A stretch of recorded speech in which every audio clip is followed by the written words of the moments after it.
자, 이 작품은 주제가 두 개야. 뭐냐면 봄에 대한 아쉬움. 봄, 좋아, 가는 게 아쉬워. 두 번째는 임, 좋아, 임이 그리워. 그래서 봄에 대한 아쉬움과 임에 대한 그리움이 두 가지가 나옵니다. 주제가 달라지는 부분에서 끊어보자. 자, 임이 처음으로 나오는 부분이 어디냐면 여기 아닌데? 위에 있네. 그리고 또 그림들 임 그리기 어렵구나. 여기서 주제가 달라지니까 쫙 끊어주세요. 이 앞에 내용은 분명 봄 얘기를 해. 그리고 꽃 얘기하다가 그리고 또 그린데부터는 임 얘기로 전환이 됩니다. 이 부분부터 달라진다고 생각하면 돼. 그럼 일단은 봄, 꽃 얘기하는 부분부터 읽어보겠습니다. 어하 아깝도다. 아름다운 봄이 간다. 근데 우리 한 줄 읽었지만 고전 시가니까 이 글의 갈래가 뭔지를 좀 생각을 해봐야 될 거 아니야. 이 글의 갈래는 뭐인 것 같아? 아직 우리가 시험에 범위로 들어간 작품 갈래는 아니지만 뭐냐면 가사라고 하는 갈래입니다. 가사.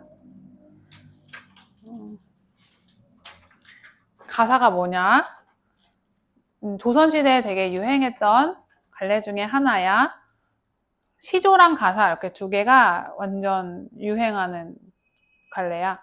수능에서도 시조랑 가사 이렇게 두 개만 나와. 왜냐하면 작품이 엄청 많기 때문에. 시조랑 가사, 시조랑 가사. 시조만 기억하지 말고 가사도 기억해주세요. 가사는 굉장히 작품 수가 많은 조선시대의 대표 갈래다. 그래서 이 가사 같은 경우에는 어떤 특징이 있냐면 내용이 엄청 길어. 그래서 우리가 2학기 때는 송민곡이라는 작품을 배울 건데 송민곡도 엄청 길어. 그래서 너네를 힘들게 할 거야. 가사를 쓰는 사람들은 좀 길게 마치 산문처럼 자기 얘기를 하고 싶을 때 쓰는 게 가사입니다. 가사의 특징 정리해보면 가사는 사음보, 네 덩어리로 끊어있는 음보율을 가지고 있고요. 길게 쓰고 행이나 연 구분이 없습니다. 그래서 사음보 연속체라고 불리는 형식이야. 연속체란 연 구분이 없다. 이런 뜻입니다. 그래서 가사는 사음보 연속체의 갈래를 얘기한다. 그래서 예를 들면은 첫 번째 줄도 네 덩어리로 끊어져. 어화, 아깝도다, 아름다운, 봄이 간다. 이렇게 해서 사음보로 끊어지죠. 여기 바로 가사의 특징이다. 어쨌든 가사 한번 읽어보겠습니다. 아깝구나. 아름다운 봄이 간다. 자, 어화는 감탄사야. 현대어로 따지면 정도로 해석하면 됩니다. 아깝도다. 여기서 도다라고 하는 종결어미를 썼어. 도다는 무슨 문인 것 같아? 아름답도다. 그치? 감탄형 종결어미죠? 그러면 감탄사랑 감탄문까지 썼으니까 이 작품의 어조는 영탄적인 어조가 됩니다. 이 작품은 영탄법, 영탄적인 어조를 쓰고 있어. 아깝구나. 아름다운 봄이 간다. 지금 봄이 흘러가고 있는 게 너무 아쉬운가 봐. 이 봄이라고 하는 계절적인 배경이 나왔습니다.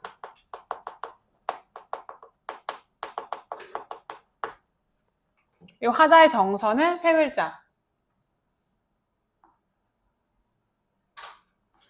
아쉬움.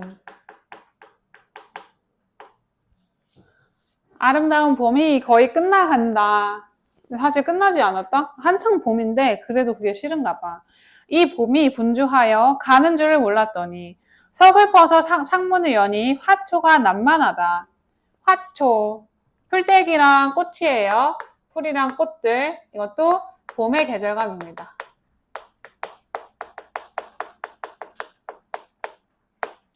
봄이 흘러가고 있잖아? 문득 바쁜 와중에 생각이 들어서 창문을 열어서 봤더니 꽃과 풀이 난만하게 피어있다. 난만하다는 화려하다 이런 뜻이에요. 화려하다.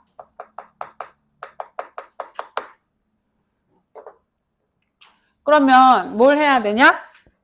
꽃구경 가야겠죠? 호련히 일어서 동산으로 돌아드니. 호련히 이건 무슨 뜻이냐? 갑자기란 뜻이야. 갑자기 일하다 말고 벌떡 일어나서 꽃구경 가야 쓰겄다 하면서 동산으로 들어가니. 동산 무슨적 배경? 공간적 배경 나왔습니다.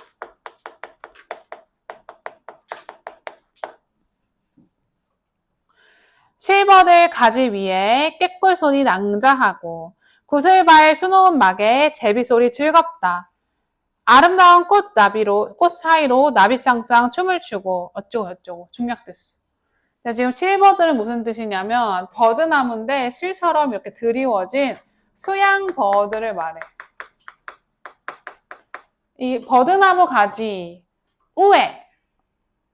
우에가 무슨 뜻일까? 그치? 위에라는 뜻이에요. 수양버드나무 가지 위에 꾀꼬리 소리가 낭자하고, 낭자하다는 왁자지껄하다는 뜻이에요. 왁자지껄하고.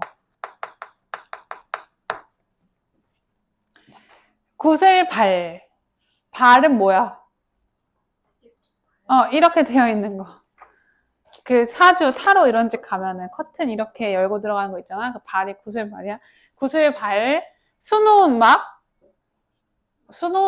이거는 커튼입니다. 자수 같은 거를 열심히 곱게 해둔 커튼. 그러니까 구슬로 만든 커튼, 그리고 술을 놓은 화려한 커튼 속에서 들어보니까 제비 소리가 즐겁구나. 자, 꾀꼬리 소리와 제비 소리를 지금 즐기고 있습니다. 꾀꼬리 소리, 제비 소리, 동그라미. 그리고 나비가 춤을 추는 모습까지 보고 있죠? 자, 지금 동그라미 친 것들은 다 뭐의 풍경? 그치? 봄날의 자연의 풍경이야. 근데 화자의 태도는 어떤 것 같아? 너무 아름답다. 땡땡적 태도. 맞아. 이렇게 감상하는 거를 예찬적 태도라고 부르고 되게 좋아하고 있어요. 봄이 가는 게 아쉬워. 이대로 있을 순 없어. 벌떡 일어나서 바로 나가서 봄날의 다양한 자연을 즐기고 있어. 자, 어떤 심상을 주로 쓰고 있는지 보겠습니다. 나비가 춤을 추고 무슨적 심상? 시각적인 심상. 왜냐하면 동적인 이미지가 느껴집니다. 나비가 날아다니는, 움직이는 느낌이 들어. 자, 그 다음에 꾀꼬리 소리, 제비 소리는 청각적 심상도 드러나죠? 이 작품의 특징, 다양한 감각적 이미지를 활용하고 있다. 그 다음에 중략 이후 보겠습니다. 향기로운 목단화는 담 안에 피었더니 아침 해가 떠오르니 더욱 곱게 잠겼구나. 목단화도 지금 내가 감상하고 있는 대상이잖아. 여기다가는 꽃그림을 그려보자. 이 목단화가 뭐냐면 모란꽃입니다. 근데 모란꽃이 정말 아름다워서 꽃의 왕이라고 불리는데, 그래서 이 사람도 목단화한테 반한 거야. 이 향기로운 모란꽃 담장 안에 피어 있는데 아침 해가 떠오르는 그 상황 속에서 보니까 더욱 곱게 보이는구나. 시간적 배경 나왔네. 아침입니다. 이 모란꽃의 아침 해를 받는 모습이 너무 아름다워서 마치 미인 같아. 달빛 아래에서 거니는 미인같이 연연한 고운 빛깔이 보이고, 이 모습이 마치 서왕모의 반도하요 저사가의 운명화라. 자, 향기로운 목단화. 무슨적 심상? 후각적 심상이죠. 지금까지 시각도 썼고 청각도 썼고 후각도 썼어. 다양한 감각적 이미지 쓰고 있어. 달빛 아래 미인같이 무슨 법? 지교법 쓰고 있어. 연연하다라는 건 무슨 뜻이냐면 애틋하다 이런 뜻인데, 뭔가 사연 있는 여인의 얼굴같이 보인다. 이 처량한 아주 아름다운 목단화의 모습이 애틋한 여인, 선녀의 모습처럼 보여. 어느 정도냐면 서왕모. 서왕모는 중국의 전설 속에 나오는 선녀의 짱. 선녀의 선녀. 완전 썬녀. 그래서 선녀예요. 서왕모는 중국 전설 속의 선녀입니다. 그러니까 선녀들이 모시는 선녀가 서왕모야. 이 전설 속의 선녀인 서왕모가, 서왕모는, 그러니까 너네가 이거 이제 배경 지식을 들어봐. 선녀의 남자 버전은 뭘까? 일리 있어. 선남선녀. 근데 선녀들은 뭐 하는 사람들이냐면 그냥 여자가 아니라 누구를 모실까? 옥황상제를 모셔. 옥황상제를 모시는 궁녀, 하늘나라의 궁녀들이 선녀야. 걔네는 직업이 있어. 선녀랑 연애하면 안 돼. 왜냐하면 궁녀니까. 근데 이 선녀들은 어쨌든 궁녀가 직업이고 남자들은 옥황상제를 모시는 뭘까? 신하들이겠죠? 그래서 선관이라고 불러. 관리. 그래서 남자는 선관, 남자는 선녀. 그래서 우리가 선관, 선녀라고 이제 부를 건데, 선관, 선녀, 그리고 옥황상제 이 세 개를 생각해 봤을 때, 이거는 어떤 종교에서 말하는 세계관이냐? 아니야. 도교야, 도교. 그래서 앞으로 우리가 고전 시가를 읽을 때는 도교적인 세계관이 많이 나올 거라서 키워드를 알려주면, 옥황상제, 선녀, 선관, 천도복숭아, 아니면은 도술 이런 거, 술법 그런 것들이, 아니면 신선 이런 것들은 다 도교적인 세계관이야. 그래서 천도복숭아가 뭐냐면 이 하늘나라의 그 피는 그 있잖아, 복숭아 열매인데 그걸 먹으면 1000년을 살 수 있다 그래서 천도복숭아야. 근데 이걸 옥황상제만 먹을 수 있어서 보통은 이제 고전 소설에서 이 천도복숭아를 앙 하고 먹었다가 추방당하는 선녀나 선관 이야기가 많이 나와.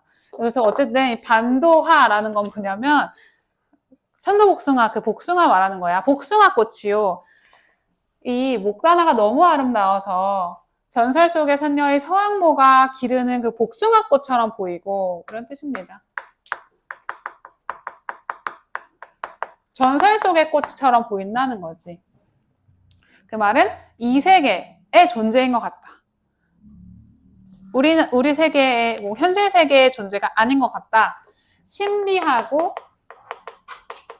초월적인 이미지를 강조하는 겁니다. 초월적인 수준의 아름다움을 예찬하고 있습니다. 아름다움.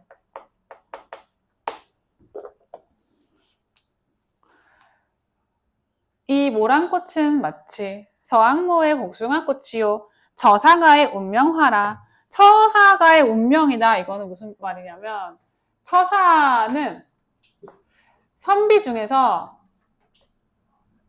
관직을 안 하고 이게 숨어있는 속세를 떠난 선비입니다. 속세를 떠나 숨어 살고 있는 선비를 주로 처사라고 하는데, 떠난 선비, 속세를 떠난 선비의 운명 같은 꽃이로구나 이렇게 얘기하고 있어. 운명화라. 이거는 이제 선비와 관련된 삶을 드러낸 것과 같다 이런 뜻이에요.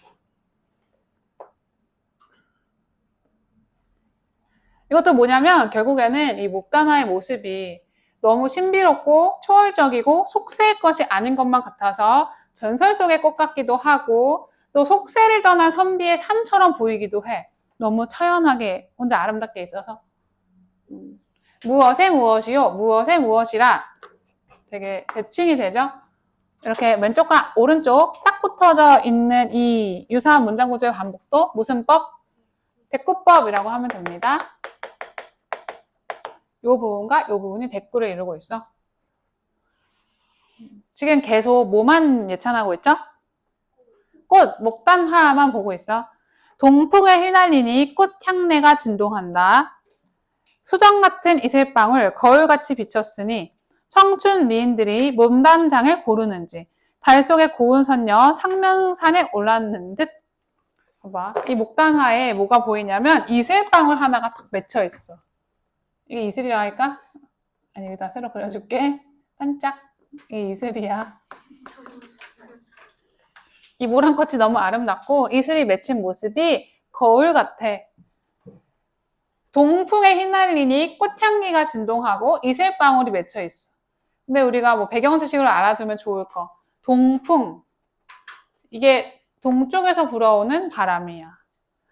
우리 지리를 배우면 알 수 있는데 동쪽에서 불어오는 바람 따뜻할까요? 차가울까요?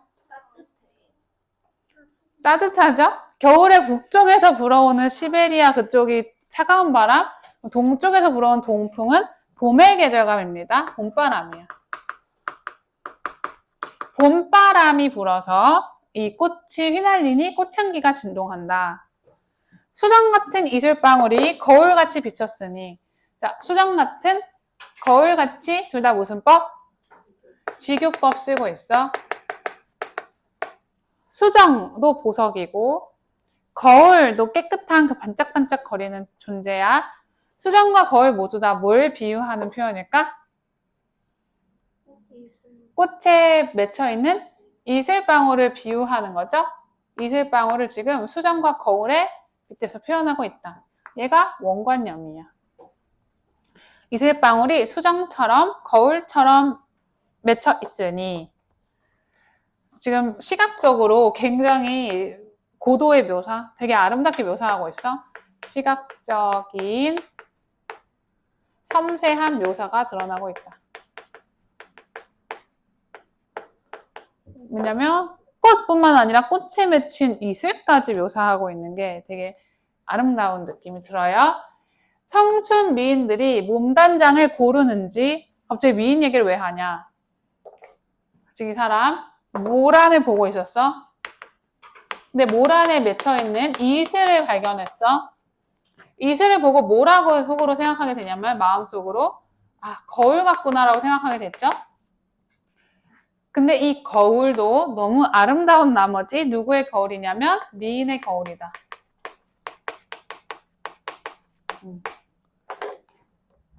이 연상이 계속 이어지는 거야. 모란꽃에 이슬이 있네. 거울 같다. 아마도 미인들이 쓸만한 거울이로다. 이렇게 생각한 거죠.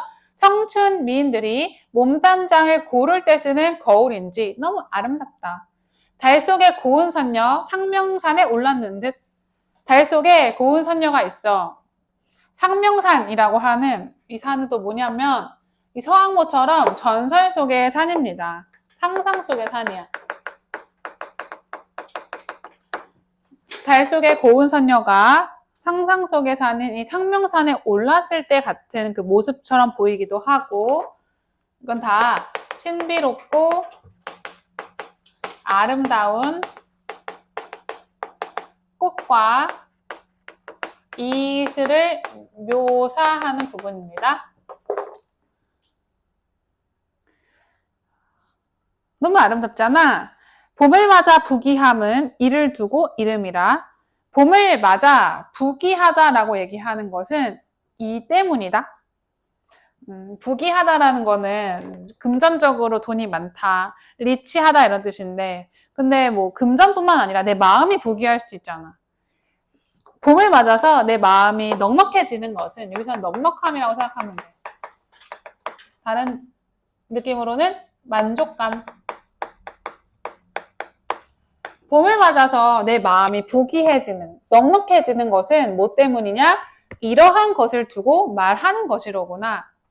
여기서 이를 정리해보면 이가 뭐냐면 바로 모란꽃입니다. 모란꽃만 있으면 나는 봄에 누구보다 부자가 된다. 왜냐면 너무 아름다우니까.